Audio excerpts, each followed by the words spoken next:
Hey guys, everyone. Hey guys. Hey guys. Hey guys. Dark Spider David.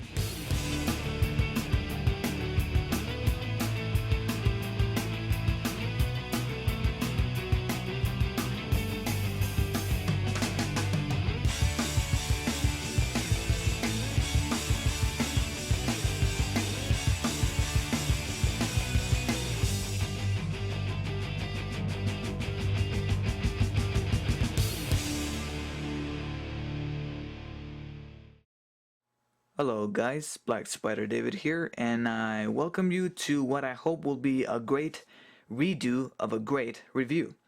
Here we're going to be taking a look at Wrestler Spider-Man from the Spider-Man movie toy line, from the first Spider-Man. This is a pretty good old figure, so I hope it's probably valuable by now. At least I hope. Here we have Wrestler Spider-Man. This is Spidey before he makes his official suit, which is quite bogus, and he goes out to wrestle, what was his name, Bonesaw McGraw, who was actually played by Randy Savage, who's a well-known wrestler from WCW, I think it was, or NWO, I don't know. But he outfits himself in this, mere sweatpants and sweater and a ski mask, and he takes out Bonesaw McGraw. And then later on, he engages in his first ever, I guess you can say, mission as Spidey. Unfortunately, it's in this. But anyway, here we have the figure. The figure looks actually pretty good. He seems pretty detailed, even though there's not too much detailing on his costume in terms of his wrestler costume. But other than that, he looks quite dynamic, quite realistic. He almost seems like a miniaturized, less better looking, but still pretty good masterpiece figure. You know, one of those figures that cost like $150 or something. It seems like it. It seems like one of those. At least he does for me. He has the spider logo right here at his front, at the front of his sweater. He has it once more right here in black at the back of his sweater. Other than that, he has just some mere, touches of red right here at the side of his sweatpants. Some what look like Converse, but obviously they're not. Unfortunately, mine has the paint detailings right here at the side, the red paint right here at the side of the sweatpants. Unfortunately, the paint is coming off of mine. If you guys could tell, there's some right here, and then it starts to end right there, and there's completely none right here at the lower leg. Over here, we still have some portions right here. I don't know why I'm tripping over myself. And right here, it could start peeling off. If I dig in there with my nail, it could easily start peeling off. So that's one of the precautions when it comes to this figure. You got to be really careful with the rubber parts, such as the pants, this portion right here of the sweater, and the mask, both masks, especially that one over there, which I'll get in a minute. Articulation, he has all the basics, doesn't have much, hardly, basic movement right here in the leg. Can move his foot, swivel his hand, move his elbow. He's got a joint right here in the bicep area, and he's got one in the top arm. He has a simple neck joint. Oh, and a waist joint. Other than that, he doesn't do much, but he's a pretty good looking figure. Honestly, he's really good looking, and he's, sometimes I mostly like to display him in his wrestler mode instead of his Spidey mode. Speaking of Spidey mode, I think it's time to transform him onto his, Spider-Man mode, which is his normal costume. First thing you want to do is remove his arms. Oh my god, removing his arms. Yeah, take off his mask, which you got to be careful in order to not to tear. Set it aside, and his face has a very good resemblance of Tobey Maguire. I mean, it's pretty good. It's pretty detailed and pretty neat.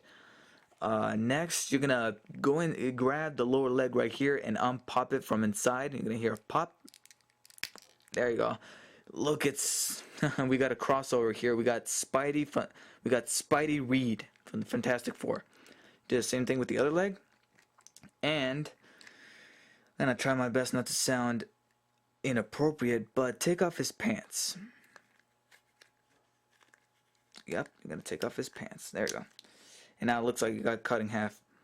Set this to the side. I'm gonna put him over here.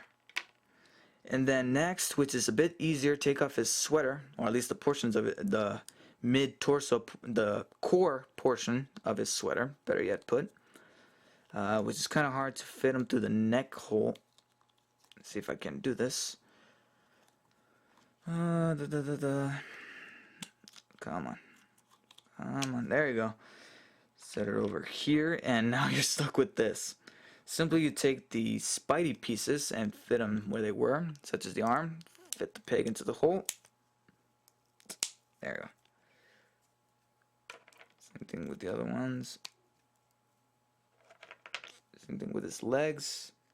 Make sure not to get the legs mixed up, because there's been numerous occasions where I've put the right foot on the left leg and the left leg on the right foot. I mean, no, wait, I just said the same thing twice. Anyways, that's almost it. I would put his mask on, but like I said before, it's very sensitive, and I already got a rip going right there. And if the rip was any smaller, I would put it on, but that is too big. If I stretch it, I know that's going to rip all the way over here, and I'm not going to be able to put it back on. Not to mention the overall paint of the mask is completely chipping off, as you can tell right there in the right eye. So I'm just going to let you guys imagine, like John Lennon said, and, you know, make it seem as if he has the mask on. You know, which would be tight to see him wear it, but unfortunately I can't do it. So I'm just going to set it off right here to the side. And here we have Spider-Man in his normal costume. The articulation is pretty much the same. However, the way they molded this figure is pretty weird. He has kind of like a hunchback. You guys can see right there, he's got a curve going in his stance. Unlike Zipline Spider-Man, which I'll review later on. I don't know, he looks pretty crooked. Not to mention he's also got the same thing as Black Spidey. His left hand is stuck in the web shooting position, and you cannot change it. But like I said, articulation is the same. Detail is okay. Wish this Spidey symbol right here in the back could have been a little bit bigger, and his stance could have been fixed. You know, he could be standing straight, but no, he's standing like he's got back problems or something. I mean, for crying out loud, make him straight. That was yet again another double intender by David Ortega. So I give the figure 8.1 out of 10, which is a B minus, simply because even though the figure is not all that great, the whole transformation process really makes up for it. Because, I mean, I probably said that before, I love transforming figures, especially Transformers. But this guy comes with his own transforming action. Like it says right there in the box, you could transform him from Retro Spider-Man to normal Spider-Man. So that really makes up a lot of what he is lacking. So that's it, guys, for this review. Hope you guys enjoyed. Subscribe, post a comment, let me know what you guys think, and I'll talk to you guys later. Bye.